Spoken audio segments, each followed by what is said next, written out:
Allez, je vous emmène faire une petite visite du bateau. Voilà, donc là on est dans le cockpit, c'est là où on passe le plus de temps à manœuvrer les voiles avec le moulin à café qui entraîne les winches. Voilà, il y a plusieurs vitesses, c'est la technologie américaine. Merci Arken. Voilà, ici je vous montre le poste de barre. Voilà, on peut descendre la barre comme ceci. Et puis ici, j'ai vraiment à portée de main le pilote automatique avec toutes les infos de vent, de cap, etc. Et puis les deux winches principaux sur lesquels je mets ici le traveler qui permet vraiment de choquer la grand voile en grand, libérer le plus de puissance. Et puis ici, un winch connecté à la colonne qui permet d'avoir souvent les coups de Genac quand on est ici au portant et qui permet de choquer aussi en grand si besoin. Ici, je vous montre une info confidentielle, c'est la select du bateau. C'est-à-dire que chaque couleur correspond à une voile. Les petits traits correspondent à la grand voile, les petits traits bleus correspondent à la hauteur des dérives. Et comme ça, c'est un tableau voilà, que j'ai sur l'ordi aussi en bas, hein, et qui me permet d'un coup d'œil de voir si je suis à peu près dans les bons ranges de voile ou de réglage global du bateau. Voilà, on a un ballast arrière qui permet vraiment de rajouter du poids complètement à l'arrière du bateau. Quand le vent monte, quand on est au portant, s'il y a un grain qui arrive, tout de suite on peut mettre ça. Et ça permet de passer en mode vraiment 4x4. Allez, on continue sur le pont. Voilà, là on se retrouve sur le filet. Tout de suite c'est un petit peu souple, c'est assez rigolo, les enfants ils aiment bien venir pour faire des saltos.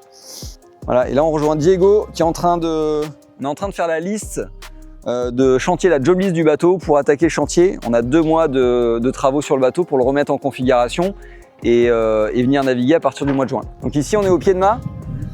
On vient régulièrement ici pour prendre les ris. Donc les ris c'est la grand voile qu'on met à différentes hauteurs en fonction de la force du vent. Et on peut venir aussi accrocher sur sa loupe de couleur chaque drisse qui a sa couleur spécifique. La rouge ici, c'est la drisse de J2. Voilà. Bon, ici on est au port, c'est stocké, hein, les voiles sont dans les sacs. Ici on a la dérive, voilà, qu'on peut monter et descendre entre 2 mètres et 3,50 m de tirant d'eau. Toujours pareil en fonction de l'allure du bateau, quand on est au portant c'est levé à fond, quand on est au pré c'est en bas, et puis au reaching, des fois on la remonte un peu au milieu pour éviter de se faire trop peur. Là nous avons l'été de J1 qui est l'été principal qui tient le mât.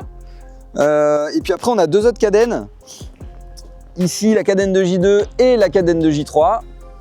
Voilà, qui permet de mettre des voiles plus petites en fonction du temps. Et la J3 c'est notre voile tempête, les fameuses voiles orange.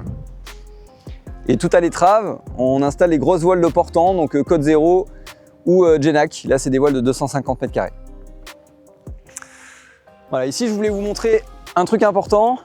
On a nos partenaires et la brasserie Trois-Monts qui est le premier partenaire du projet qui nous a fait confiance. Donc vraiment merci à eux. On a les huîtres de Bretagne aussi, on se régale.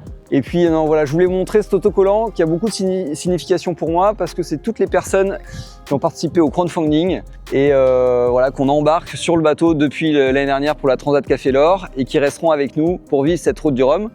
C'est quelque chose qu'on continue et pour cette année. Donc n'hésitez pas à souscrire auprès de ce crowdfunding. On inscrira votre nom à côté de tout cela pour vous embarquer sur et vous faire vivre cette belle route du Rhum.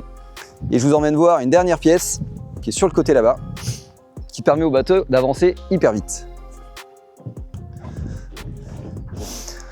Voilà, ici on a les foils, qui sont des foils en Ocean 50. On a tous les mêmes entre tous les différents bateaux de la classe. C'est des foils qui sont réglables, donc ça bouge au niveau de la cale haute, et donc ça permet de changer l'incidence qui est dans l'eau. Donc en fonction de la vitesse et de l'allure, on modifie un peu ce réglage. Pareil, ça monte et ça descend.